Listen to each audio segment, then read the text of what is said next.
주요 단신입니다. 성완종 리스트 8명 가운데 이완구 총리와 홍준표 지사를 두고 검찰이 첫 번째 소환 대상자를 검토하고 있습니다. 검찰 특별수사팀은 어제 경남기업과 계열사를 세 번째 압수수색하고 성 회장의 최측근인 박준호 상무를 체포해 조사하고 있습니다. 이완구 총리가 사퇴 의사를 밝혀 검찰의 소환 조사에 부담이 없어진 상황입니다. 당초 우선 소환 대상으로 거론된 홍준표 지사에 대해선 돈 전달자로 지목된 윤모 씨에 대한 조사가 아직 이뤄지지 않고 있습니다. 페루를 국빈 방문 중인 박근혜 대통령은 페루 고등훈련기 기종에 카이에 FA-50이 선정되도록 요청했습니다. 박 대통령은 오늘 우말라 페루 대통령과 함께 페루 라스팔마스 공군기지에서 열린 한국형 기본훈련기 KT-1P 1호기의 공동생산 기념식에 참석했습니다. 박 대통령은 축사를 통해 양국이 항공산업에 긴밀히 협력하자고 강조했고 우말라 페루 대통령은 한 페루 간 기술 협력이 기본훈련기 수준을 넘어 초음속 다목적 고등훈련기까지 확장되기를 희망한다고 언급했습니다. 창원지검 통영지청은 입찰 편의를 봐주는 대가로 업체로부터 돈을 받은 혐의로 경상남도 의회 직원 2명을 체포하고 의회 사무실을 압수수색했습니다. 7급 공무원인 이들은 2011년부터 2013년까지 통영지역 모 전산장비 업체 대표로부터 수십 차례에 걸쳐 각각 현금 6천만 원과 4천만 원을 받아 챙긴 혐의를 받고 있습니다. 경상남도 선거관리위원회는 1.1찻집 행사와 관련한 박종훈 교육감의 공직선거법 위반 여부에 대해 경남교육청 담당자와 교육청 노조 관계자를 불러 조사했습니다.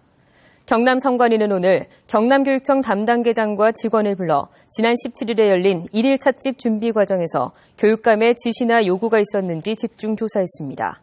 또 노조 관계자를 상대로 경남교육청과 어떤 협의 과정이 있었는지 등을 조사했습니다.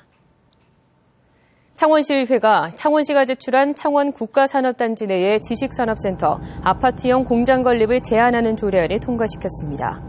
조례안은 창원 국가산단에서 10,000제곱미터 이상 면적에는 지식산업센터를 건립할 수 없고 또 필지 분할을 해도 5년 이내에는 지식산업센터를 건립할 수 없도록 했습니다.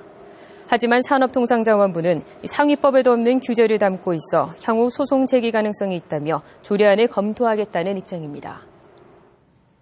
임금 인상을 요구하고 생산인력 외주화와 기계 반출 등에 반대해 1년 가까이 파업을 이어온 베어링용 쇠구슬 제조업체 KBR 노조가 업무 복귀를 선언했습니다.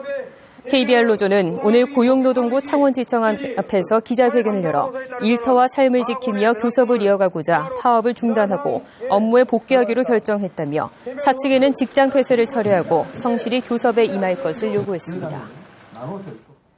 근로감독관이 근로자를 사실상 노예라고 말한 KBS 보도와 관련해 민주노총 경남본부가 해당 근로감독관의 파면을 요구했습니다. 민주노총 경남본부는 성명서를 통해 노예 발언은 근로감독관의 직무를 망각한 발언이라며 해당 근로감독관의 파면과 부산고용노동청장의 공개 사과를 요구했습니다. 개통한 지 7년 된 마창대교에서 목숨을 끊은 사람은 모두 23명으로 집계됐습니다.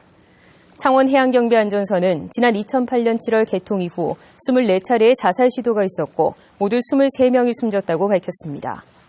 생명의 전화 경남자살예방센터는 마창대교의 경우 인적이 드물어서 목격자 등에 의한 초동 대처가 어려운 만큼 펜스 추가 설치 등 물리적인 방안 마련이 검토돼야 한다고 강조했습니다.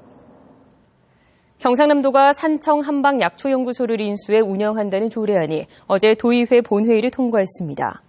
이번 조례안은 지난달 상임위 심사 보류 이후 이번 도의회 임시회에 재상정됐으며 지난 2008년 산청군이 설립한 산청 한방약초연구소를 경상남도가 무상 인수해 한방 항로화 산업 육성에 활용한다는 것이 주요 내용입니다.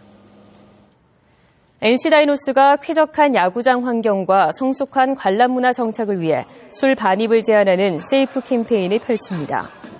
NC다이노스는 어제부터 술이 든 캔과 병, 1리터가 넘는 크기의 음료를 포함해 아이스박스와 상자, 칼과 같은 위험 물품 반입도 금지했습니다. 지금까지 경남 소식이었습니다.